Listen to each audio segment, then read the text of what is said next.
মান্নাহীন ঢাকাই চলচ্চিত্রের 17 বছর এখনো স্থগিতাদেশে আটকে আছে বিচার কার্যক্রম।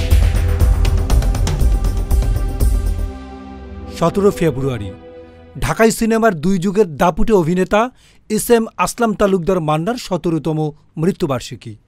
17 বছর আগে 2008 সালের এই দিনে মাত্র 43 বছর বয়সে চিকিৎসাধীন অবস্থায় মৃত্যুবরণ করেন তিনি।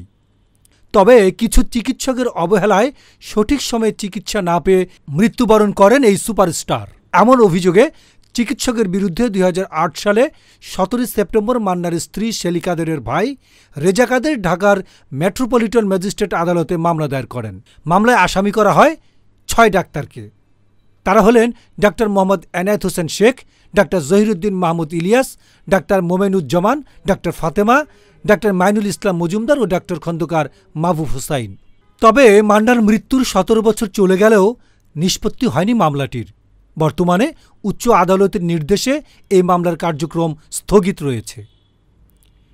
এ বিষয়ে ঢাকার বিশেষ জজ আদালত 1-এর পাবলিক প্রসিকিউটর মোহাম্মদ মাহফুজুর রহমান পাটোয়ারি বলেন, মামলার বিচার কার্যক্রম উচ্চ আদালতে স্থগিতাদেশ রয়েছে। এতে সাক্ষ্য গ্রহণ এখন বন্ধ। উচ্চ আদালতের স্থগিতাদেশ প্রত্যাহার হয়ে আসলে দ্রুত সময়ে এই মামলার বিচার কাজ শেষ করা হবে।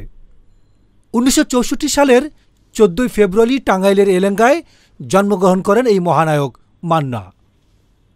1985 সালে কাজী হায়াতের পাগলি চলচ্চিত্রে অভিনয়ের মাধ্যমে তার চলচ্চিত্র শিল্পে অভিষেক ঘটে।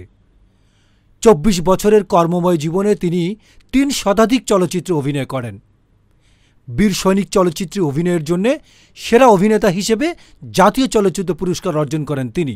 এছাড়াও তিনি বেশ কয়েকবার বাচসাস পুরস্কার অর্জন করেন। ডেস্ক রিপোর্ট, গণমানুষের আওয়াজ।